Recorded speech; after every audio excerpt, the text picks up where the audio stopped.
நண்பா தளபதி தொண்டர்கள் எல்லாத்துக்குமே வணக்கம். நம்ம அண்ணன் முதலமைச்சர் ஆன பிறகு பல அதிரடி நடவடிக்கைகள் எடுத்துட்டு இருக்காரு. அது மட்டும் கிடையாது, இந்த திமுக ஆட்சியில நிறைய ஊழல்கள், நிறைய குற்றச்சாட்டுகள் இருக்கு. லஞ்சமா இருக்கட்டும், ஊழலா இருக்கட்டும், நிறைய அளவுல இருந்துட்டு இருக்கு.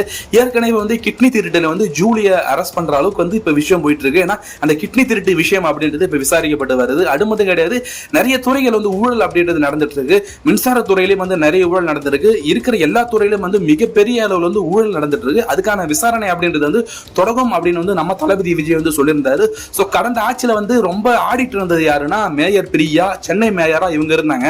ஆனா அவங்க இருக்கும்போது திமுக சொம்படிச்சுட்டு, திமுக சொம்படிக்கிட்டு 24 மணி நேரம் வேலையாவும் வச்சிட்டு இருந்தது யாருன்னா மேயர் பிரியா. அது மட்டும் கிடையாது, நம்ம தளபதி விஜய் அரசியலுக்கு வந்த பிறகு நிறைய விமர்சனமும் தளபதி விஜய் மேல, நம்ம முதலமைச்சர் விஜய் மேல வச்சிருந்தாங்க. திமுக தான் அடுத்த ஆட்சிக்கு வரும், அதனால நம்ம என்ன வேணா பேசலாம், இந்த மாதிரி பேசினா திமுக பிடிக்கும், மிகப்பெரிய அளவு மேல பதவி எல்லாம் கொடுப்பாங்க, எம்எல்ஏ சீட் எல்லாம் கொடுப்பாங்க அப்படின்றதுக்காக வாய்க்கு வந்ததெல்லாம் பேசிட்டு இருந்துச்சு மத்தவங்க அரசியல்வாதிகள். ஆனா இது ஒரு அரசு துறையில இருக்குன்றதால மேயரா இருக்கும்போது திரும்ப வேற ஒரு ஆட்சி வரும்போது மிகப்பெரிய அளவுல பிரச்சனை ஃபேஸ் பண்ணும் அப்படின்றது அதுக்கு தெரிஞ்சும் கூட தேவையில்லாம வாயை விட்டு இருந்துச்சு. ஆனா நம்ம தளபதி விஜய் முதலமைச்சரும் ஆயிட்டாரு.